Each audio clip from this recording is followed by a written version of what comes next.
Critério Sustentável, o podcast para falarmos tudo sobre gestão pública e sustentabilidade. Olá, eu sou a Kathleen Feitosa Scartesini e estou aqui como voluntária do grupo GPS, Gestão Pública Sustentável. Um espaço para discussão de práticas e rotinas de sustentabilidade adotadas por instituições públicas, privadas e organizações da sociedade civil. Hoje nós estamos aqui para falar de um tema mais do que importante, é um tema fundamental, um tema estratégico, estruturante. Nós vamos falar sobre sustentabilidade na sua dimensão social. E o tema de hoje é sobre o papel da mulher como gestora para fomento da igualdade de gênero. Hoje, por coincidência, é Dia da Mulher, então eu estou muito feliz de estar fazendo esse post e eu tenho duas convidadas muito especiais. Antes de tudo, eu preciso agradecer o nosso patrocinador, é o Kix Cartesini e a Omni Video Produções. Sem ele, esse podcast é o terceiro do Critério Sustentável que você vai encontrar no YouTube, no LinkedIn e no podcast. A gente não estaria conseguindo fazer esse trabalho. Então, Kiko, muito obrigada e a gente segue com o nosso trabalho. Bom, eu estou aqui com duas mulheres muito especiais. Primeiro, minha colega de GPS, Adriana Toches, que é especialista em gestão sustentável e vai fazer comigo essa entrevista. E a nossa convidada de hoje, ela é uma super mulher, ativista, guerreira, batalhadora. É a Cristiane Damasceno. A Cris é advogada criminalista, professora de Direito Penal e Processo Penal há 20 anos, tem um tantão de tempo de jornada. Pode falar com propriedade, né, Cris? Verdade.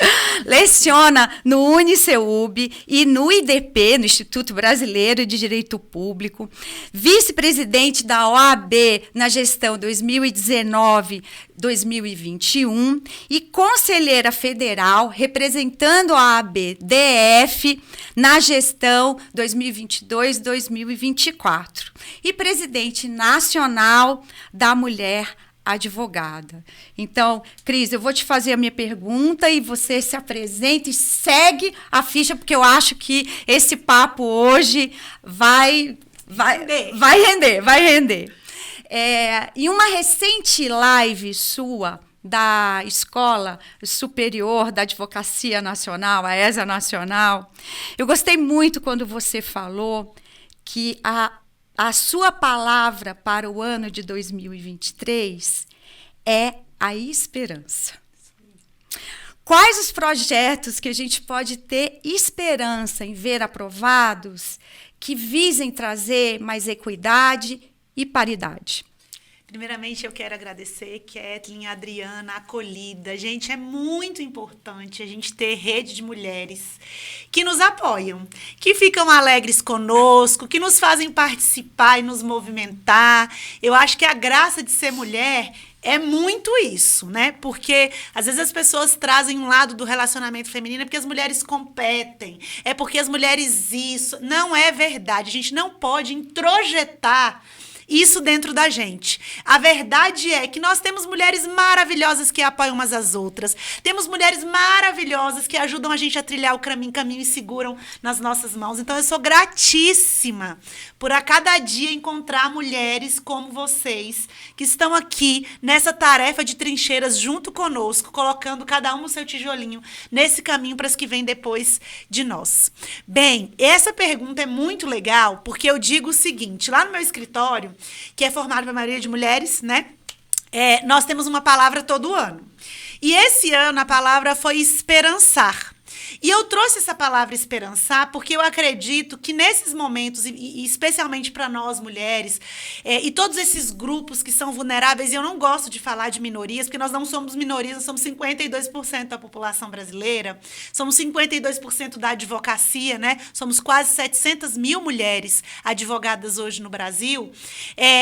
Nós precisamos sim entender que apesar de termos um caminho trilhado de muitos muitos desafios, eu acredito também que nós precisamos ter algo muito firme no nosso coração, sermos guiados por 3 palavras: a esperança, a positividade e a fé. É certo que existem momentos na vida que sim, nós estamos mais tristes, que sim, nós nos aborrecemos, que às vezes a gente pensa que as coisas não vão dar certo, mas a graça de ser mulher é porque eu acho que a gente tem a resiliência no nosso DNA. Porque a gente chora numa noite todinha por causa de uma coisa que não aconteceu. No outro dia a gente levanta, toma banho, escova o cabelo, se maqueia, procura uma roupa linda e sai pra brilhar nesse mundo, achando que vai dar tudo certo. E dá certo. É verdade. Então eu acho que essas 3 palavras, elas precisam estar escritas no nosso coração e serem o nosso guia para aqueles momentos de diversidade e de dificuldade. Quando eu assumi essa comissão nacional, Kathleen e Adriana, eu escutei muita coisa, sabe? Tipo, coisas assim, como que você vai ser a presidente se essa pauta não é só sua? Gente, deixa eu explicar um negócio pra vocês. Essa pauta é de todas nós. Existem aquelas que estão na trincheira há mais tempo, existem aquelas que têm muito propriedade pra falar, mas é uma pauta nossa. E eu tava com um evento com a Regina Casé hoje e ela falou uma coisa muito legal, assim. Ela disse que se viu feminista um pouco tarde, porque ela falou que não sabia direito, ela foi sendo colocada nisso. Mas não é isso, todas nós somos, na verdade, porque em algum momento das nossas vidas, nós estamos ali lutando para que esse espaço nosso seja respeitado. Então, eu acho que a primeira coisa é a gente desmistificar isso. E uma das coisas que me veio na cabeça foi a questão da gente trazer essa pauta do assédio. Porque na advocacia a gente conseguiu aprovar a paridade nos nossos cargos diretivos, somos a primeira instituição do sistema de justiça que temos as mulheres nos mais altos cargos da instituição hoje, né? Mulheres e pessoas pretas, então eu tenho que registrar que nós, mulheres pretas, hoje também estamos representadas dentro do maior órgão de classe da advocacia, né? Sou a primeira mulher preta presidente de uma comissão nacional, né? Sendo a 4ª presidente e a primeira mulher preta. E eu, vindo já de uma campanha que a gente começou a perceber que o tema do assédio não era tratado. Então, na nossa campanha política, eu falava com a Dani Teixeira, que coordenávamos a campanha, né? Falava, Dani, eu acho que esse assunto tem que vir à tona. E ela bolou toda a ideia para a campanha. E uma querida que já aceitou vir aqui, viu? É maravilhosa, gente. Assim, uma ativista que nos antecedeu. E se hoje eu estou aqui, existiram mulheres, né, como ela, que me antecederam para poder fazer esse caminho ser mais fácil. E aí, ela falou para mim assim, vamos fazer o seguinte, vamos lá na Câmara, nós duas, pra gente poder começar a pensar num projeto de lei. Eu falei, será, Dana? Vamos. Eu acho que esse é o assunto do momento. E aí, Adriana e Kathleen, fomos fazer uma reunião com a então procuradora das mulheres na Câmara, que era a deputada Tereza Nelma, e Celina Leão, que era a secretária. Eu falei, Dani, acho que esse é o assunto do momento. Falei, vamos levar isso para o presidente Beto Simonetti para poder ver se a gente emplaca esse negócio dentro da UAB. E aí ela falou, vamos lá, montamos o projeto, né? Então eu quero dizer que a gente nunca está sozinha nas coisas, viu, gente? Não. Existem outras mulheres que estão conosco, tá? Juntas somos mais fortes. Somos mais fortes. Então eu tenho que fazer o registro que Daniela Teixeira e Nildete Santana foram 2 pessoas que seguraram na mão e falou, vamos lá, nós estamos aqui atrás de você, vai lá, apresenta o projeto que esse negócio vai dar certo. Quando eu levei para o presidente, porque esse era um assunto, gente, esse é um assunto espinhoso de ser tratado, porque a gente falava aqui antes da gente entrar que não basta só a gente fazer um evento lançando, existe o pós. E o nosso pós era um canal de denúncias. Então, assim, nesse canal podia vir amigos e inimigos. Entendeu? Então, quando eu sentei com o presidente, Beto, eu falei, presidente, o projeto é esse, nós vamos criar um canal. E no final disso, da gente conversar sobre esse assunto, vou propor um projeto de lei para a gente alterar o Estatuto da Advocacia, incluindo isso como infração ético-disciplinar. Uau. Então, assim, não é um negócio, presidente, é um projeto... Não é um discurso, né? É não uma é um prática discurso. efetiva. E aí ele falou tranquilamente, não, mas eu não estou vendo dificuldade.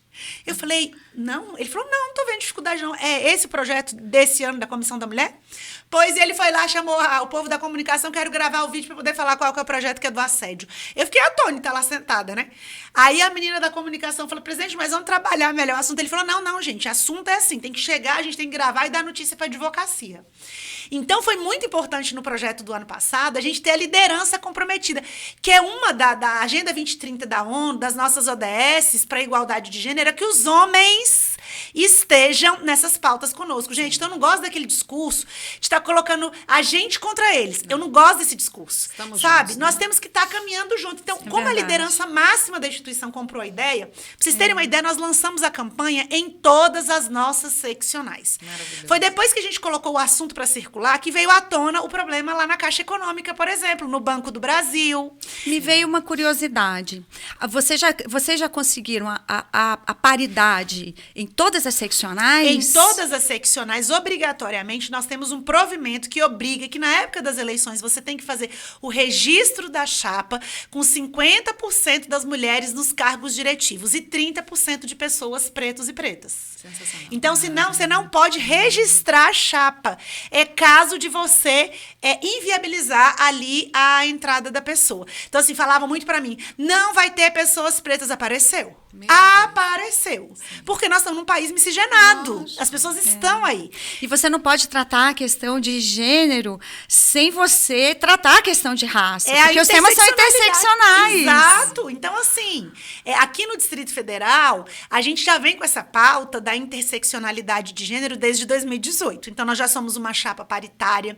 E aí, o presidente dele falava assim pra mim, no mês da mulher, você não quer assumir a OAB? Eu falei, eu não, tô aqui todo dia. Porque, assim, ele sempre dividiu a tarefa comigo. Ele falava, você toma conta disso, eu tomo conta daquilo. Então, as pessoas sempre me viram quando eu era co-presidente com ele, porque ele criou esse termo, não me chamava de vice-presidente, porque ele falava assim, a Cristiane é tão presidente quanto eu. Contanto que quando ele saiu a segunda vez para a campanha, ele falou, você vai ficar aí. E eu fiquei com a parte mais espinhosa da gestão, que foi trazer a eleição eletrônica pela primeira vez no Brasil. Sim. Então, assim, ele não teve nenhum temor de dizer, não, eu tô preocupado se ela vai dar conta. Aí ele falou, não, a melhor pessoa tá aí. E deu tudo, é super certo. E ele disse para as pessoas, deu certo, é porque era a Cristiane que tava, não era porque era eu. Porque com tecnologia ele sabe zero, e ele não tem nenhum interesse, né? Então, assim, isso é tão engraçado, gente, porque as pessoas, isso começou a contaminar os outros homens. Então, os homens não fazem evento aqui sem mulheres, eles não querem participar das coisas, eles não querem ir pra foto, né? Então, a gente começou a criar um costume, são 6 anos de caminhada, de ter as mulheres em absolutamente tudo. Então, você vai entregar a carteira aqui no Distrito Federal, tem dia que só a mulher fala, e só ele de homem fala. Porque só é mulher representante das jovens, só é mulher representante das mulheres, só é mulher representante das pretas, só tem mulher na mesa. E aí ele fala, olha, meu discurso já foi feito pelas mulheres, eu quero parabenizar a todos e encerra a entrega de carteira. Isso é muito bacana mesmo, porque a gente, na verdade, assim, a gente sempre comenta, né, Kathleen, que na gestão pública a gente tem excelentes iniciativas, mas a gente precisa avançar em governança e gestão, né? Então, a governança é muito baseada nesses pilares de apoio da liderança, Exato. Um estabelecimento de uma estratégia e o monitoramento da efetividade dessa estratégia. Né? Exato. Então, é muito interessante essa sua fala do papel da liderança em apoiar esse movimento. Exato. É muito importante. Eu sou mãe de 2 meninos. Eu costumo dizer que o meu papel na Terra é educar homens melhores. E eles são, graças a Deus.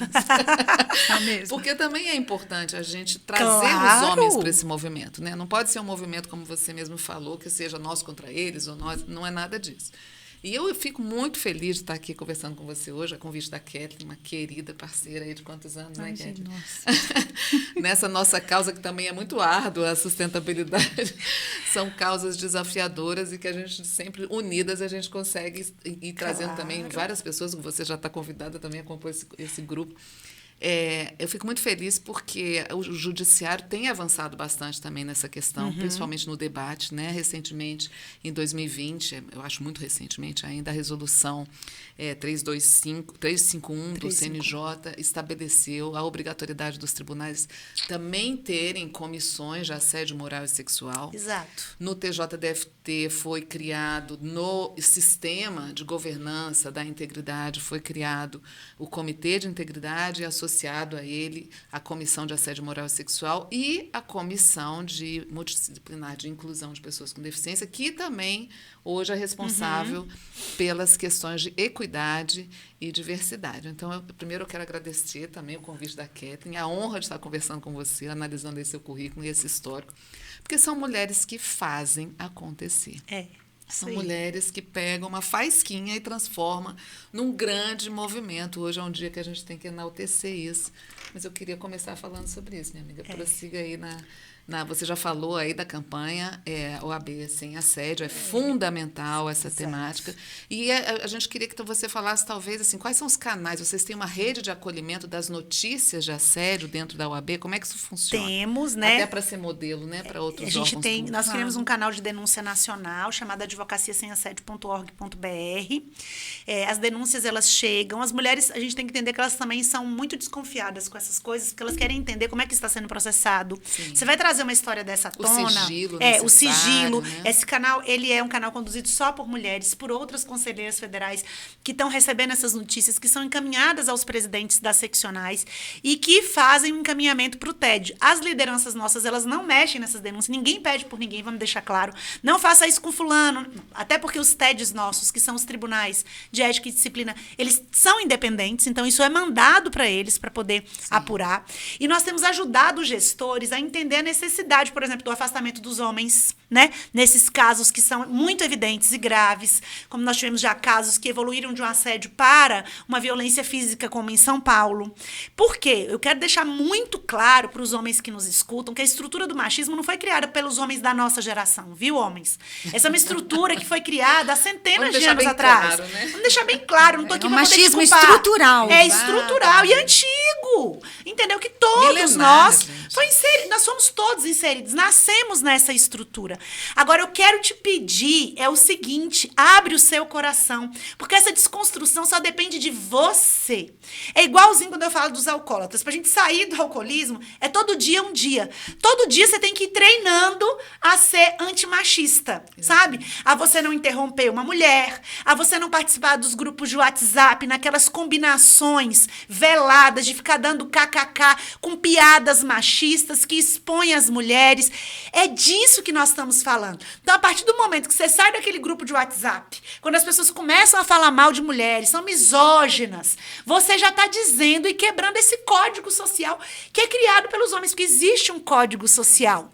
Ele é explícito, em algumas situações ele é velado, como nos grupos de WhatsApp, com aquelas piadinhas sexistas, quando começam a fazer críticas, né, para as mulheres. Por exemplo, a gente tem casos aí que quando as mulheres erram e são líderes, por isso que nós somos muito mais exigentes conosco nas posições de liderança. Autocríticas demais, né? Como uma presidente nossa ouviu, tá vendo? Não consegue enfrentar essa questão porque é mulher. Eu conheço tantos homens covardes, eu conheço tantos homens que não falam bem, eu conheço tantos homens que não conseguem liderar, e eles estão nem aí, vão lá e ocupam os cargos de liderança. Isso tem a ver também com o exercício de poder, né? Exato. O machismo tem uma conexão direta com esse exercício de poder. Eu acho que a gente também tem que começar a analisar e convidar, como você fez aí com maestria, a reflexão masculina. Por quê? O que o machismo me favorece? E o que ele me desfavorece? Eu acho que se ele colocar na balança, eles vão perceber o tanto que eles perdem com esse machismo estrutural. Né? Demais, porque... Fala, Kathleen. Eu estava até procurando aqui, está tendo uma premiação pelo IGOV. Eu só vou dizer para o nosso público que tudo que a gente está comentando aqui, de legislação, de norma, isso vai estar na descrição do nosso post. Então, não se preocupa, tá? Vai estar lá o número do RESP, vai estar lá o número da resolução, e eu vou colocar também o link para esse Instagram, que foi feito por uma instituição pública, não me lembro agora se foi TST, enfim, mas que aborda várias questões sexistas que você acabou de comentar, do tipo assim, se a mulher consegue um cargo público, é porque, com certeza, ela teve uma relação sexual com um alto nível hierárquico. Né? Exatamente. Sabe, coisas desse tipo. E essa instituição fez vários posts, né, falando de comportamentos que nós, mulheres, internalizamos. Exato. E que são machistas. Estruturantes. Exatamente. E que muitas vezes a gente fala sem perceber que nós estamos sendo sexistas. Exatamente. Como faz, Cris? Assim, gente, essa desconstrução, ela é o que eu falei, sabe, Kathleen? Todos os dias A gente precisa treinar a nossa mente. Nós somos treináveis. O ser humano, ele é treinável, ele é adaptável. A mudança, ela tem que vir pela nossa vontade. É igualzinho assim. Você acha que o nosso corpo quer fazer atividade física? É claro que não. Ele quer que a gente fique deitado numa cama. Para ele é ótimo. Exatamente. Mas é a nossa vontade que vai falar, você precisa, nós somos uma máquina, levantar todo dia e ir lá fazer seu treininho de 30, 40 minutos para você manter a saúde melhor. Então, veja, o que eu quero despertar em vocês que nos escutam, não é a gente criar um ambiente, uma sociedade para poder competir, para ver quem é melhor que quem. Gente, não é isso. Você sabe o que me preocupa, Adriana e Kathleen, quando a gente resiste em quebrar essas estruturas do machismo, é que isso nos mata. E essa combinação do grupo de WhatsApp que você fica lá rindo, ele acaba criando uma ambiência, um código para aquele agressor que vai lá e bate na mulher, que mata a mulher, que ceifa a vida dela. Aí você fala, não, Cristiane, porque ele fala, não, tá vendo? Todo mundo deu kkk, tá rindo dessa piadinha sexista. Então eu posso ir lá dar um tapa na cara dela, porque ela fez uma coisa que eu não quis. Então, a gente precisa quebrar essas estruturas dessas microagressões. E aí, eu vou falar um negócio pra vocês. Esses dias, aconteceu um negócio, uma advogada nossa, uma colega estava no Amazonas fazendo a sustentação oral e pediu direito de preferência. Isso está na Lei Julia Matos, que foi conduzida pela nossa Dani Teixeira, sim, né? Nossa timoneira da alteração dessa lei. E ela pediu a preferência. Estava numa uma audiência virtual. O desembargador negou. Gente, a gente tem que normalizar a presença das crianças. Até porque essa tarefa até hoje é dada para as mulheres. E os meninos estavam lá pulando atrás dela, certo? Ela estava em casa. E nós vamos tirar as mulheres agora porque elas têm as crianças, tá? Esses meninos pulando na cama podem ser futuros desembargadores. Exatamente. Né? E aí, o áudio dela em algum momento, porque, sei lá, né? Isso acontece com todos nós, abriu e as crianças gritaram. Ele pegou o microfone e acabou com a raça dela lá. Para todo mundo ver e ouvir. Que é um absurdo, que aquele dali era uma sessão séria. Quer dizer, ela já tinha pedido preferência exatamente porque crianças são crianças, tá? Crianças são crianças. Existem. Tá? Elas existem, elas não ficam quietas. Isso faz parte da sociedade, da natureza de ser criança. Na hora que eu assisti aquilo dali, eu saí do meu escritório, peguei meu carro, saí e fui lá ao encontro do presidente. Falei, presidente, olha só. Nós precisamos tomar uma providência com isso aqui é um absurdo. Quer dizer, a colega está lá, fez pedido de preferência, ele negou, contrariando uma norma legal. Não vai ficar assim. E no dia anterior, um homem foi pro STJ com as 2 crianças, todo mundo foi, filmaram, apareceu no jornal. Pelo ineditismo, talvez, né? E aí, todo mundo achando ótimo, ele teve direito à preferência, porque estava com as crianças. Aí o presidente parou, oficiou imediatamente o CNJ com um vídeo pedindo uma prioridade no tratamento daquele assunto. Aí passou, quando foi no outro dia de manhã, o ministro Fux ligou. Na época ele estava como presidente do STJ, pedindo reunião com o presidente Beto. O presidente foi lá e falou, olha, isso aqui não tem a mínima condição. Aí o ministro Fux imediatamente oficiou todos os tribunais de justiça, pedindo o cumprimento da Lei Julia Matos e pedindo a obediência ao protocolo sobre perspectiva de gênero. Sensacional. Eu já vou aproveitar para engatar uma pergunta sobre isso, né? Porque ontem e anteontem, dia 6 e 7 de março, né, o STJ promoveu o evento Protocolo para Julgamento com Perspectiva de Gênero, evidentemente em parceria com várias instituições, né, até em cumprimento uma resolução do CNJ, a partir de uma recomendação da Corte Interamericana de Direitos Humanos. Né? No seu ponto de vista, né, como advogada, como é que você percebe o que isso representa, né, na prática? Porque eu estava presente no evento, né, e eu vi muitas mulheres, muitas. Né, e às vezes eu acho que a gente fala para convertido. Exato. E eu acho que a gente precisa ir além. Exatamente. Eu também tenho a mesma impressão que você. Por isso que na hora que eu fui falar, eu sempre mencionava o ministro Schietti, porque ele era um dos poucos homens que estavam sentados na plateia, não foi? Só uma coisa, pessoal. Vale a pena conferir o evento, eu vou botar depois o link do evento do STJ, porque vale a pena conferir. Rico, né? Segue, Cris. O debate foi muito rico. Ele era um dos Foi. poucos homens que estavam lá na plateia. E ali, o evento ele foi muito importante para, primeiro, popularizar o assunto. A gente tem que popularizar esse assunto. A gente não pode ficar indo para os processos e usar como estratégia de defesa ou de acusação expor as mulheres.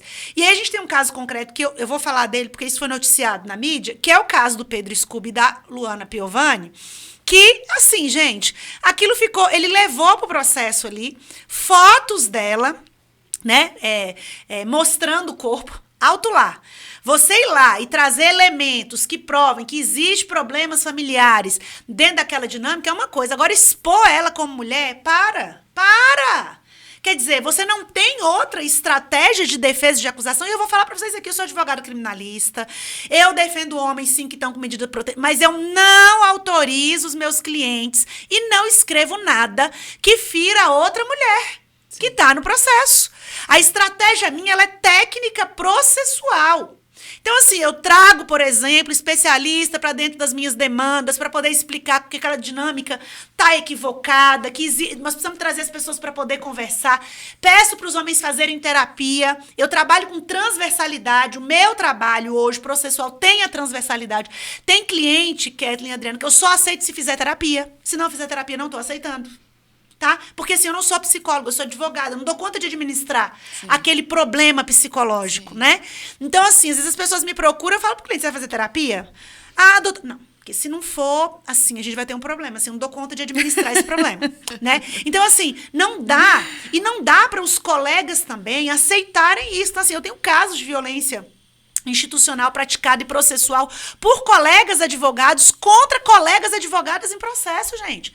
Para com isso. Você pode atacar a nossa tática processual, o nosso erro, mas todas, não, né? Porque somos mulheres. Exatamente. É isso que não dá. E o protocolo, ele deixa muito claro. Agora, veja só, nós não nascemos sabendo. Senta lá, lê o negócio. Lê para você poder aprender. Porque essas questões de gênero, como nós mulheres nascemos dentro dessa sociedade, nós passamos um tempo para poder assimilar isso também. Então, para você, homem, não vai ser diferente. Não permita, se você é juiz numa audiência, você perceber que uma colega promotora está sendo ali, né, aviltada de alguma maneira por ser mulher, não deixar se falar ali, porque acontece isso demais.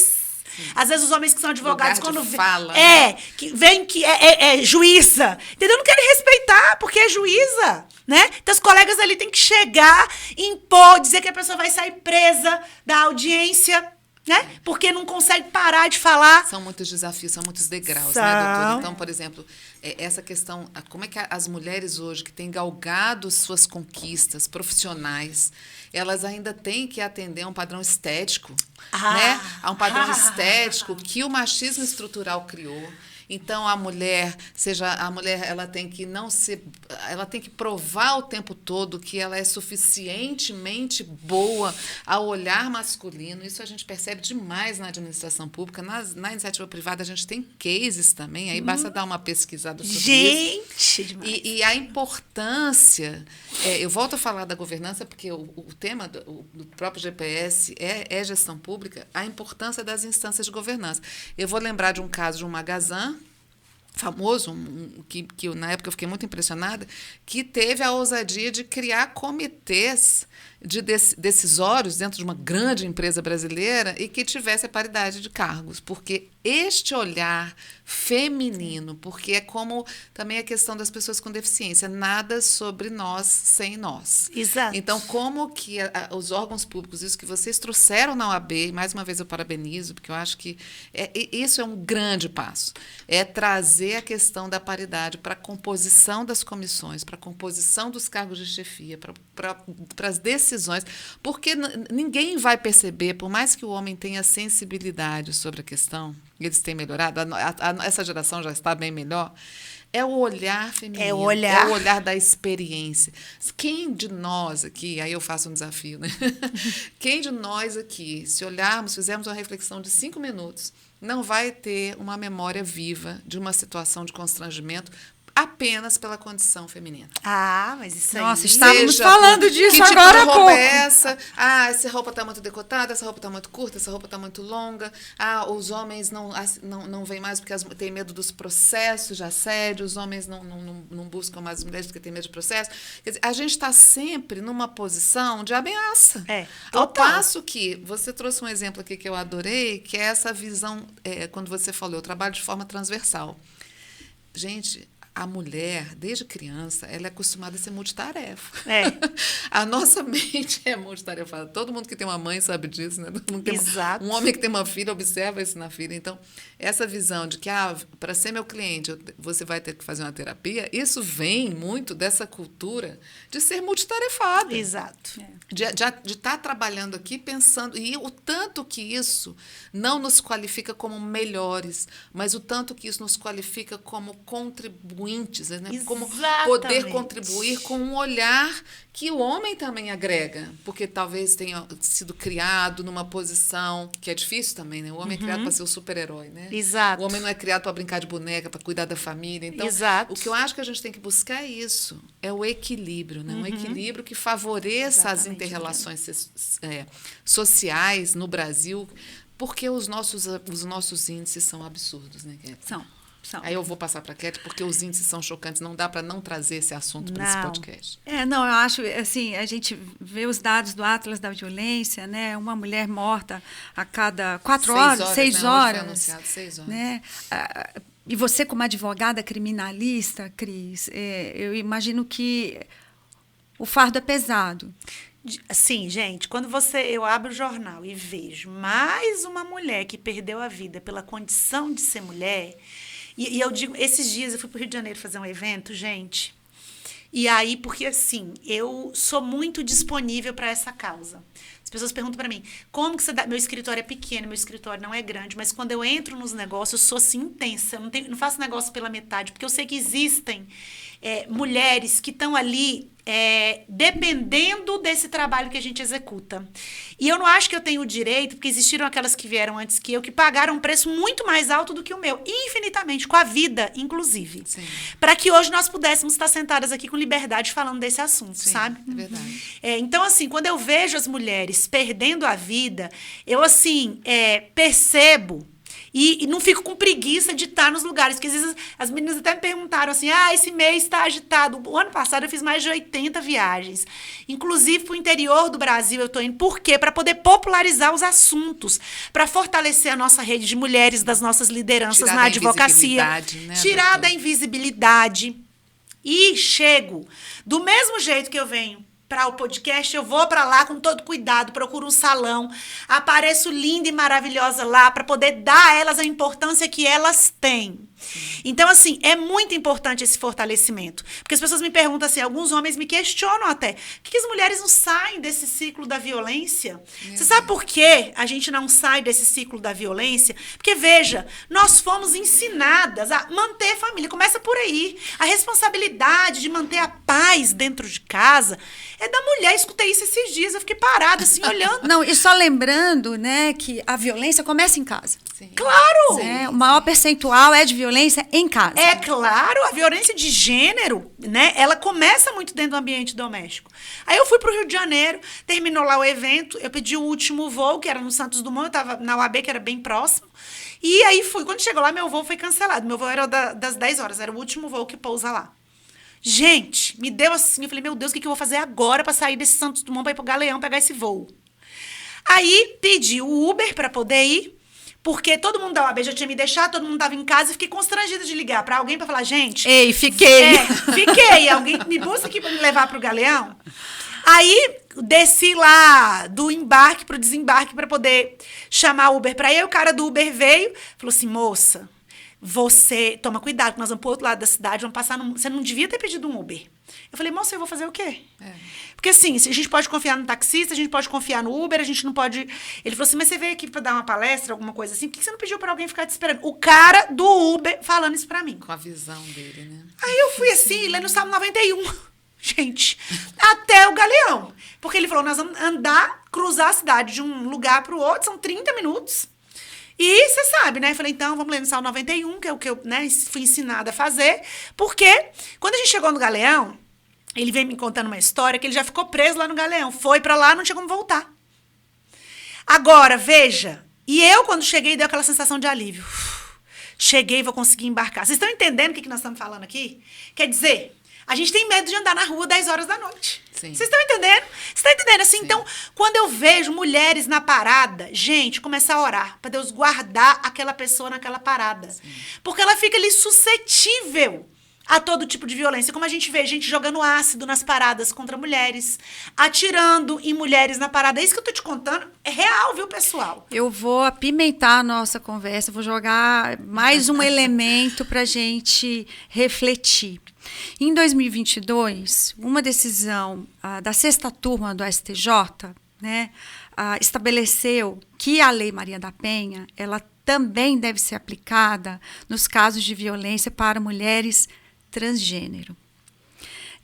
Nosso último podcast foi com a Vitória Moreno, uma servidora do Superior Tribunal de Justiça, por coincidência, né, que é uma travesti maravilhosa, um conhecimento bárbaro sobre a temática, e nós conversamos muito sobre essa causa, né, e a dificuldade, né, que a mulher transgênero tem de sobreviver. Sim. Não é nem viver. Exatamente. Não, é sobreviver. Primeiro porque o emprego lhe é negado, né? E a grande maioria não consegue chegar aos 35 anos. Então, quando você fala desse medo como mulher, né, eu imagino, ou melhor, eu não consigo nem imaginar, né, o que a mulher transgênero não passa. Né? E essa transversalidade que nós estávamos falando aqui e agora, né, é algo que precisa ser enxergado pelas instituições, né? A não separar, mas olhar de uma forma conjunta as características de cada ser humano. Sim. Eu falo, eu estava em Sinop, que é no interior do Mato Grosso, esses dias, Sim. e lá eu conheci a presidente de uma nossa subseção, que é homossexual, mantém uma relação homoafetiva com outra mulher, foi a mais votada, né, de todos os tempos lá. Nós temos outro case de sucesso que eu não vou abrir aqui, porque a pessoa não me deu liberdade para isso, mas também que ocupa um alto cargo diretivo dentro da nossa instituição, que tem essa relação. E eu fico feliz porque, assim, gente, eu sou uma pessoa cristã. Deixa eu deixar claro isso para vocês. Mas o que eu vou falar agora, isso não tem absolutamente, não fere a minha fé e não tem absolutamente a ver com questões religiosas. Que é o seguinte: as pessoas têm que ser respeitadas. Elas têm direito a uma escolha. Ponto. Sim. Então, assim, Jesus ele deixou isso muito claro quando ele caminhou na Terra. Em nenhum momento ele entrava em nenhum lugar onde ele não era convidado a estar. Então, eu acho que ele nos deu algumas lições muito claras. E a primeira delas foi o livre-arbítrio. Então, assim, se a gente não deixa as pessoas fazerem o que elas querem, se aquele que nós acreditamos, pelo menos eu, dá o livre-arbítrio para a gente escolher o que a gente quer, como é que a gente, que é ser humano, vai limitar o outro? Com a nossa concepção de pecado e do que é certo e errado. Entendeu? E aí eu chamo um exemplo muito claro, que quando Jesus estava escrevendo na areia, que trouxeram aquela mulher para ele adúltera, e jogaram lá e falaram, agora o que você vai fazer aí com essa mulher?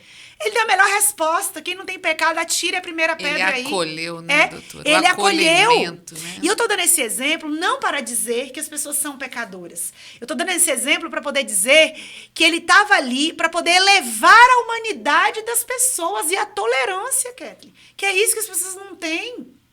Então, assim, a gente tem que deixar... Então, se a pessoa, ela se reconhece como uma mulher, o nosso ordenamento jurídico já reconheceu como uma mulher, eu não entendo qual é a dificuldade das pessoas aplicarem a Lei Maria da Penha. Não entendo.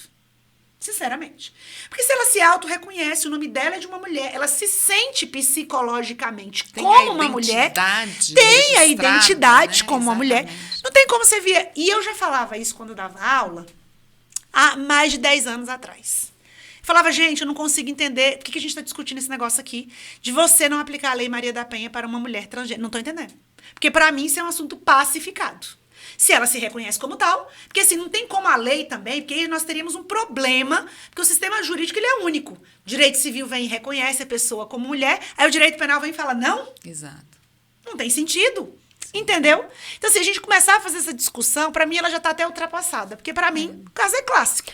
Eu tô ali como mulher. E eu até não gosto de falar, sinceramente, e respeito a opinião de quem tem sentido contrário, que ela é uma mulher transgênero, ela é uma mulher. Ponto. Ela é uma mulher, ponto, O que exatamente. você é? Eu sou a Joana, eu sou uma mulher. Você é uma Mas mulher. esse esclarecimento está sendo sensacional, né, Kétia? Tá amando.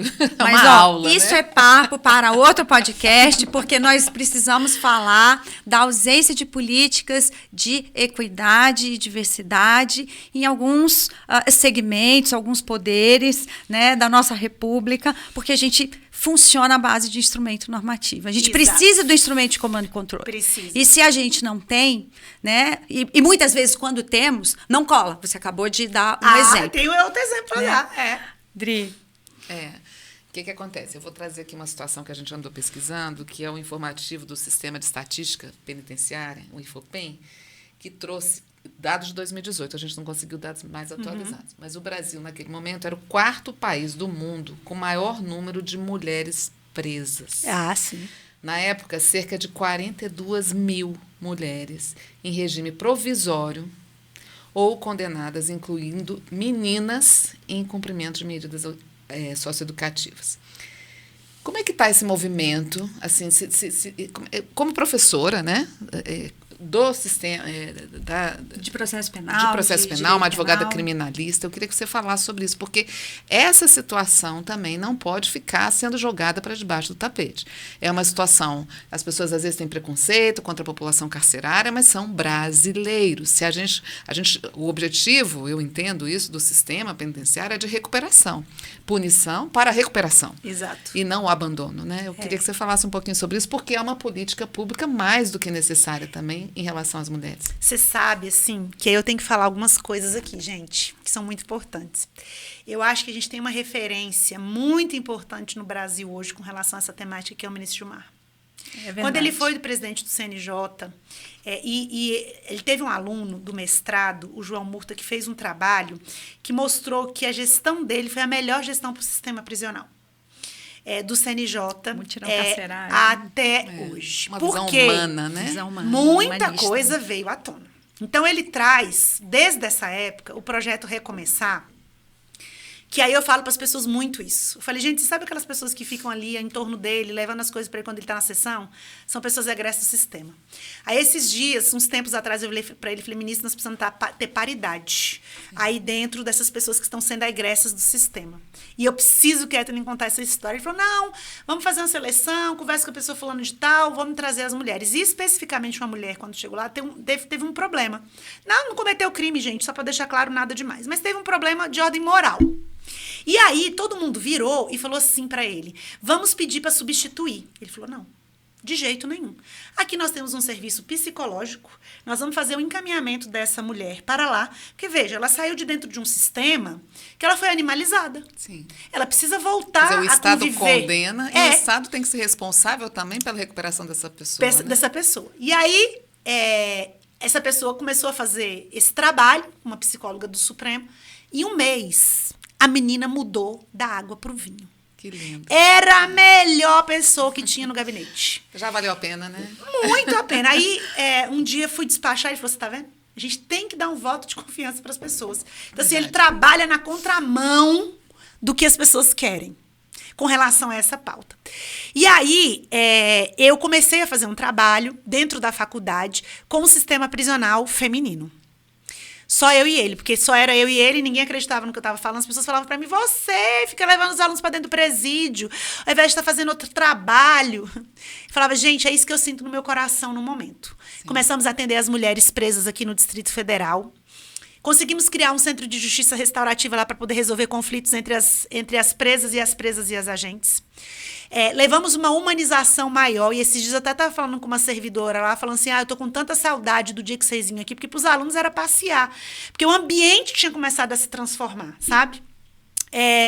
E aí, um dia, eu fui fazer uma palestra, porque como eu fazia muito esse trabalho, era muito ativista, fui fazer uma palestra para famílias de presos egressos do sistema. Aí, quando chegou lá, falei, uma senhora, me lembro dela como se fosse hoje, gente. Ela virou para mim e falou, eu achei sua palestra ótima, você é uma menina muito competente, você fala muito bem. Só que assim, você não está em nenhum espaço de poder para você dar voz para essas pessoas. Foi lá na Cúria Metropolitana essa palestra.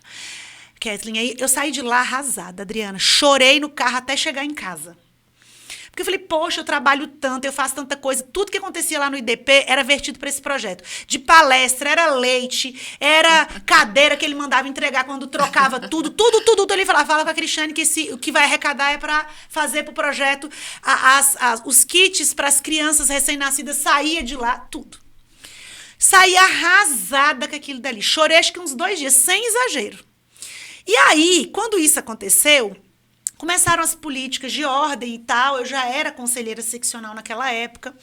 E o presidente dele me chamou para conversar e falou assim para mim, eu queria te convidar para ser a minha candidata a vice-presidente. Menina, só veio na minha cabeça aquela senhora. Eu falei, gente, eu agora vou aceitar esse a negócio. mola propulsora. Por causa daquela senhora ali. Porque ela vai ver o que eu vou fazer na hora que eu entrar nesse negócio aqui. Era o seu anjo da guarda, você nem sabia. E nem sabia. E aí eu falei pra ele, aceito. Porque na hora me veio ela. Você não tá em nenhum lugar que você possa fazer nada. Falei, agora eu vou estar.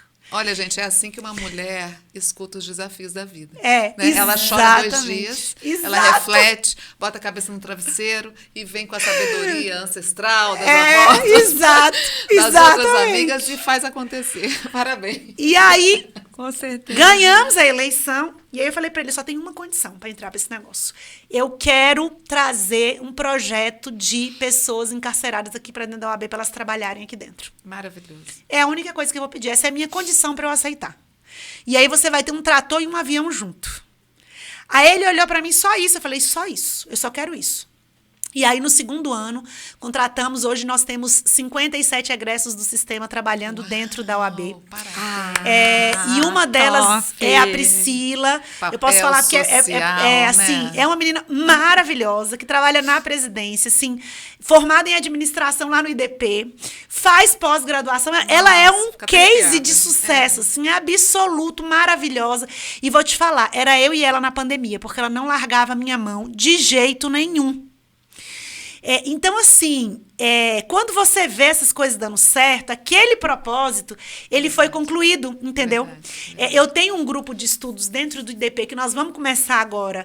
Nós vamos voltar com os projetos para dentro do sistema prisional feminino, né? Então, a gente fazia muita coisa, nós estamos voltando com esse movimento agora, em 2023. Porque eu encontro as presas na rua, elas me reconhecem, elas me abraçam, a pessoa fica com medo. Falei, medo? Absolutamente nenhum.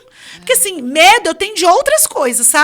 Mas das pessoas, não. Perfeito. Então, esse foi um projeto muito bem sucedido e eu tive como mentor. E eu acho que, eu até falei esses dias para o ministro, falei, ministro, você precisa escrever um artigo, porque você e o ministro Lewandowski foram os primeiros a trazer a perspectiva de gênero, quando eles julgaram o HC, que obrigou os juízes a darem prisão domiciliar para as mulheres grávidas. E você tem que verbalizar isso escrevendo, porque as pessoas acham que nós não temos homens na linha de frente com essas pautas. E temos. Entendeu? E ele, por exemplo, foi comigo lá no presídio. Quando ele entrou, que elas viram que era ele, gente, pela primeira vez eu vi ele emocionado na minha vida. Ele começou a chorar, porque elas começaram, reconheceram ele. Ele entrou na ala das presas grávidas. Ele saiu de lá, ele passou 2 semanas em todo lugar que ele ia falar, ele falava que ele foi no presídio. E ele não entrou escoltado, porque o BOP estava lá, porque ele estava lá, ele falou, não vou entrar, não quero ninguém armado atrás de mim. Essas pessoas não oferecem risco nenhum. Violência gera violência. Né? E ele entrou, e o povo falando, mas não pode. Eu falei, gente, posso fazer nada. Ele falou que não é para entrar, e ele entrou e absolutamente não acontece nada, estava todo mundo dentro das suas celas, assim, e ele pediu para poder abrir, entrou no lugar das mulheres grávidas, e aí era um dia que ele tinha turma nesse dia, quando ele iniciou a fala na segunda turma, ele falou, eu preciso falar, Porque hoje eu entrei no presídio feminino, eu vi grávidas, eu não estou entendendo, nós demos uma decisão aqui, essas mulheres precisam ser postas em liberdade. Então, assim, vocês estão entendendo o impacto da gente ter todo mundo envolvido nas causas que são nossas? Aí fala das cotas, né? Da relevância Exatamente, das eu ia falar sobre esse assunto agora.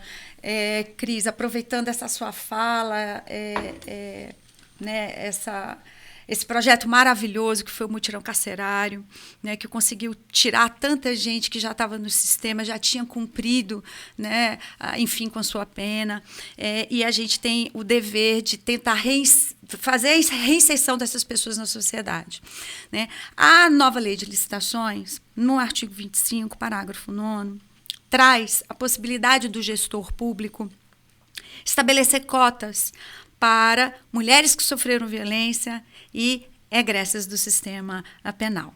Né? Essa cota, isso não veio regulamentado ainda, já tem um decreto, né, em consulta pública regulamentando, estabelecendo uma cota de 2%.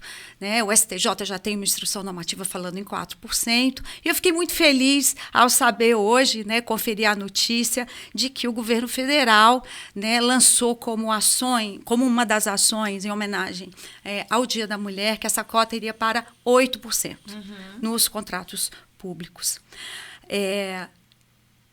Ao mesmo tempo em que fico feliz como gestora, né, esse olhar para a sustentabilidade pela sua dimensão social, me dá uma tristeza em perceber ainda o preconceito e a discriminação com relação às egressas. Demais. Né? Porque eu já ouvi de alguns gestores, não, tudo bem, a mulher que sofreu violência e tudo, e já é difícil, né? Mas egressa aqui não, egressa aqui não. Cris, como é que a gente faz? O que você diria para o gestor público? Você acabou de dar um depoimento maravilhoso, né? Mas o que você diria para o gestor público que está nos assistindo agora? Né? O contratante. O contratante. Como é que ele inclui esse critério que está previsto na legislação e que, às vezes, por um receio, por ter uma visão ainda míope, eu diria uma visão míope, sobre o que é uma mulher vítima de violência doméstica e a lei, ela E o que é uma egressa? Uma egressa, as mulheres em condição, digamos assim, de vulnerabilidade e a importância do PIB nacional que é utilizado nas compras públicas, que é cerca de 20% do PIB nacional, né, o orçamento público para contratações públicas, em motivar, em movimentar, inclusive a indústria nacional, o empresariado nacional, em seguir essa modelagem, porque uma das saídas é essa, né, ao emprego. Então, nos dois casos, eu acho que a gente gostaria de te ouvir. E eu ainda complemento antes de você começar a falar. Esta semana eu estive com o desembargador Marco Aurélio Bezerra de Mello, do TJ do Rio de Janeiro, que publicou um artigo belíssimo com a Thaís Marçal, se não me falha a memória, no Estadão, falando sobre questões de improbidade administrativa com relação ao gestor público que não cumpre seu papel social. Exatamente, o papel social do Estado. Você é gestora. Você está à frente. Como é que você lida com preconceito? Qual é a dica que você deixa para o nosso gestor que está nos assistindo hoje a lidar com isso e abraçar essa função nossa que é social? Veja, eu acho que um pressuposto de inserção, e foi uma coisa, Kathleen, que você comentou com a gente, que a necessidade de normativos a gente já tem. Agora eu quero perguntar para você que está me escutando, o que você veio fazer nessa terra aqui? Quero saber de você. Você está caminhando aqui, tipo a Lazeca Pagodinho, deixa a vida me levar, a vida leva eu. É isso que você quer? Não, porque se for isso que você quer, não tem problema nenhum. Como eu disse há pouco, a gente tem livre-arbítrio para poder fazer as nossas escolhas. Mas eu acho que a maioria daquelas pessoas que nos escutam querem deixar alguma marca caminhando por essa terra. Então, eu acho que o propósito, ele tem que ficar claro. Você sabe que uma das coisas que pelo que as pessoas mais se deprimem na vida é de não ter um propósito claro na vida. E eu acho que quando você gere e você tem a oportunidade de incluir, de mudar, olha, cada vez que eu vou nos lugares, as pessoas falam assim pra mim, olha, os projetos que você tá fazendo, as coisas que você tem feito, tem mudado a minha vida. Para mim, aquilo faz com que valha a pena o investimento de tempo, de recursos humanos, de recursos financeiros, porque está dando resultado o meu trabalho. Nós estamos aqui pelas pessoas e para as pessoas. Então, coloque um significado de vida para você. Às vezes, a sua pauta vai ser trabalhar com as pessoas em razão da deficiência, vítimas de violência, no meu caso, as mulheres que estão encarceradas. Cada um de nós pode agarrar uma questão dessa e falar, isso virou, você vê. Eu concorri ao cargo porque eu achava que eu poderia ajudar as mulheres presas. E, de fato, isso aconteceu. Então, vamos lá, não vamos viver como se a gente não tivesse outras pessoas habitando o planeta. Sabe por quê? Porque quanto mais a gente faz com que essa natureza boa que existe dentro de nós, que duas naturezas ficam ali brigando com a gente todo dia. Aquilo que é bom e aquilo que é ruim. A gente precisa externalizar aquilo que é bom. Então, respondendo objetivamente, o gestor precisa ter vontade. E coragem. Entendeu? Vontade. Tenha vontade de chegar lá e contratar. Eu tô te dando um depoimento pessoal. Problemas com pessoas nós vamos ter. Gerir pessoas não é para qualquer pessoa. Começa por aí. Então, se você pode ter uma pessoa com um potencial, com uma moral lá em cima, você vai ter problema. Sim. Falar assim, porque eles vão vir aqui pra dentro, vão furtar, vão fazer, vão acontecer. E qual que é a garantia da gente contratar uma pessoa que não veio do sistema que isso não vai acontecer também? Saiba que na pandemia, nós temos servidores, assim, funcionários dentro do sistema OAB maravilhosos. Sem eles, eu acho que eu não faria 2% que eu estou fazendo. Mas durante a pandemia, eram essas pessoas que estavam ali grudadas na minha mão o tempo inteiro, para poder trabalhar, para poder ir lá para a OAB fazer as coisas enquanto ninguém tinha coragem de sair de casa. E eu respeito o medo que as pessoas tinham. Mas eles eram dados de uma coragem que era uma coisa assim que eu falava, não, eu preciso ir. Eu preciso ir porque tem gente mais corajosa que eu. Então, deixa eu te falar, você pode se surpreender com o que as pessoas podem fazer dentro desses projetos. E eu acho que, com relação às mulheres vítimas de violência, nós temos, assim, a obrigação, nós vamos agora, dia 13 de março, lançar o projeto Carreiras dentro da OAB, que vai ser o maior projeto de desenvolvimento pessoal, profissional e liderança de mulheres. Nós precisamos fortalecer as mulheres emocionalmente. Hoje, gente, eu perguntei para uns 2 ou 3 homens, que são pais de meninas, se eles tinham levantado, feito o café da manhã delas, mandado flores, dado uma coisa especial para elas. Você sabe por quê? O fortalecimento para a mulher não entrar no ciclo da violência e entender que os relacionamentos são tóxicos começa na infância. Verdade. É na infância que você começa a mostrar para a menina como que ela deve ser tratada, porque ela vai crescendo e vai falando, opa! Quero entrar nisso daí não, meu filho. Meu pai me tratava era muito bem. Ele me empoderou, ele me ensinou como um homem tem que tratar uma mulher. Então, eu quero saber, você dedicou parte do seu tempo para você estar ensinando? Você tem que criar os dias que você vai pegar ela para poder conversar de coisas alheias. Para poder mostrar para ela como que você trata a mãe dela estando com a mãe ou não. Perfeito.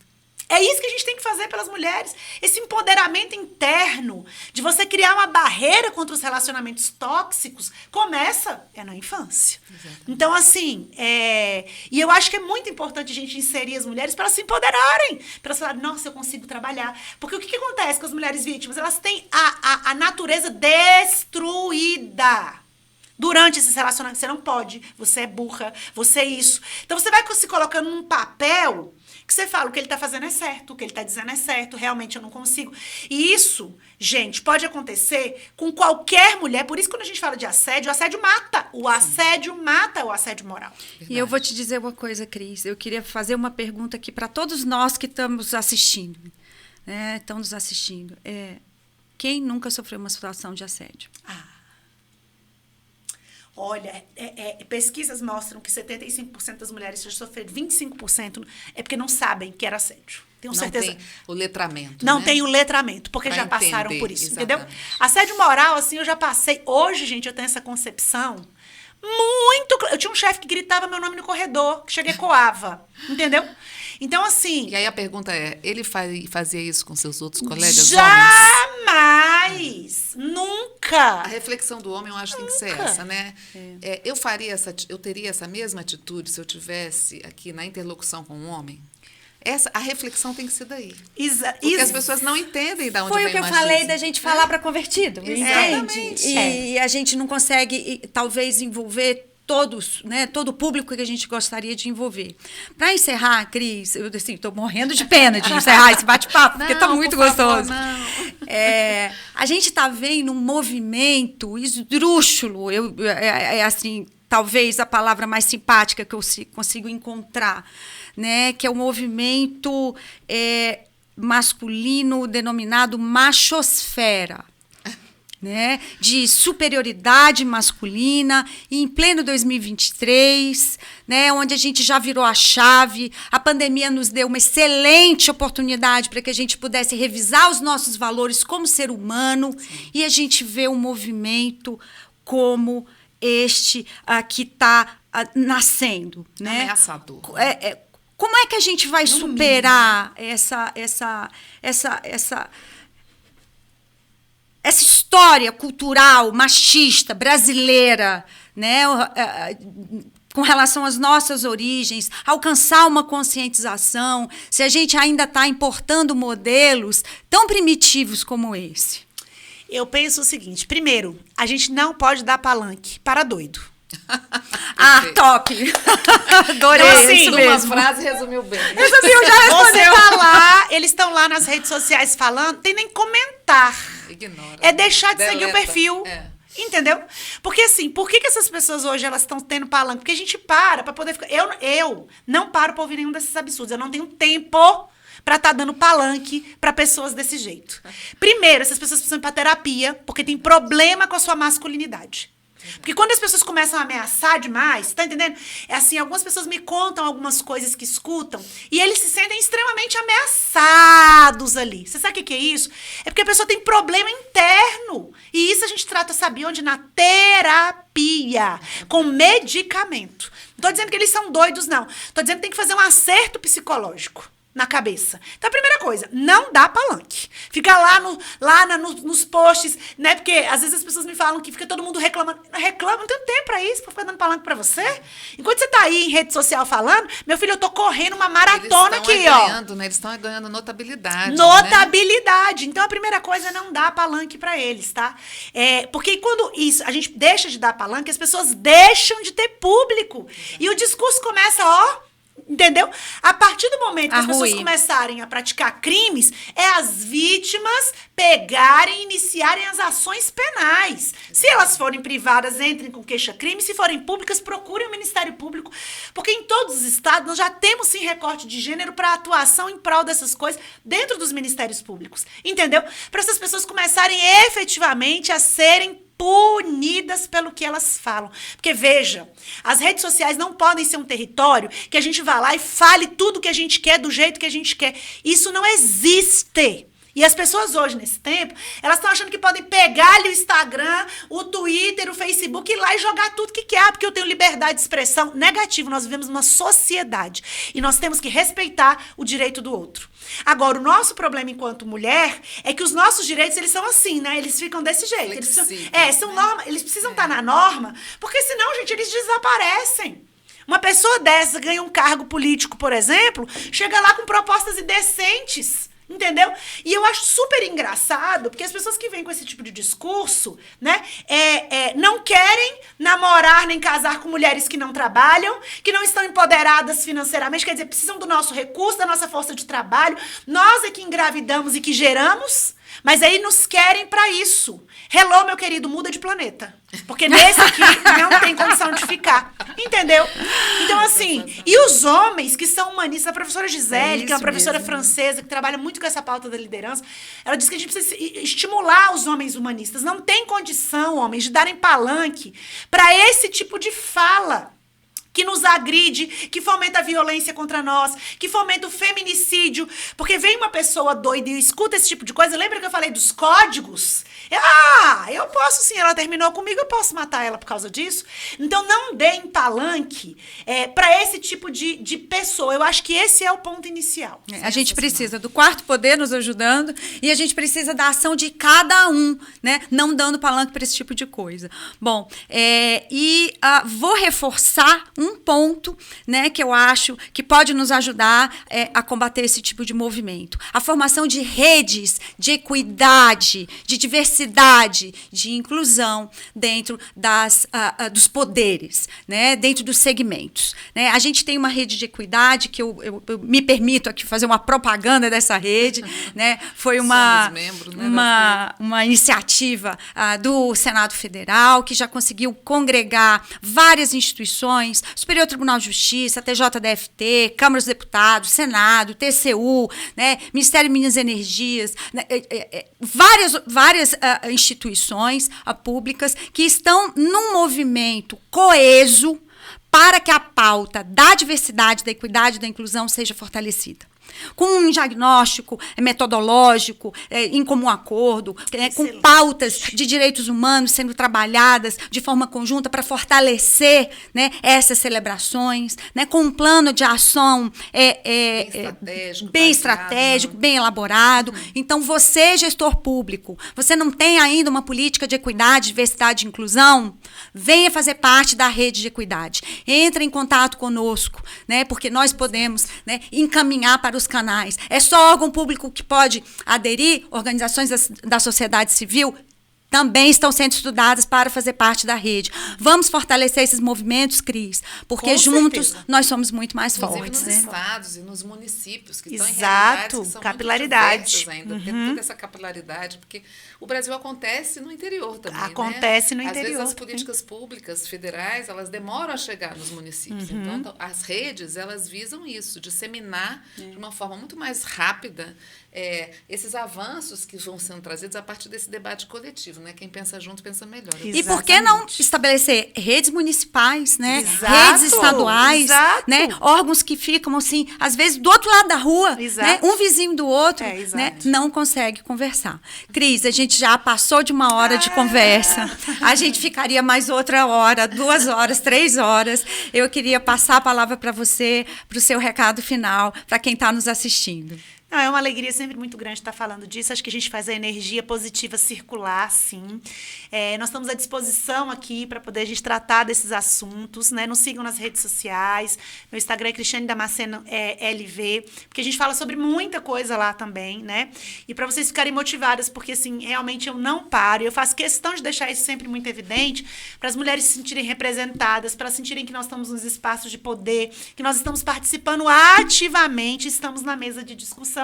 E eu quero agradecer essas 2 maravilhosas, né, que me esperaram, me acolheram e que eu estou muito feliz de estar aqui. Eu estou à disposição para vir conversar mais, que eu gosto mesmo, gente, de falar. Combinado, Dri. Bem-vinda sempre, né? Foi um prazer te ouvir. Uma alegria, né? Tamanho conhecimento, tamanha experiência, mas acho que a Kathleen, você tem uma palavra para o ano, e a gente estava conversando aqui antes, acho que a Kathleen vai encerrar esse programa com a palavra desse podcast. Nós iniciamos o podcast falando da esperança. E eu vou encerrar esse podcast falando da confiança. Eu quero confiar que a gente vai ter... Opa, chegou a hora do almoço.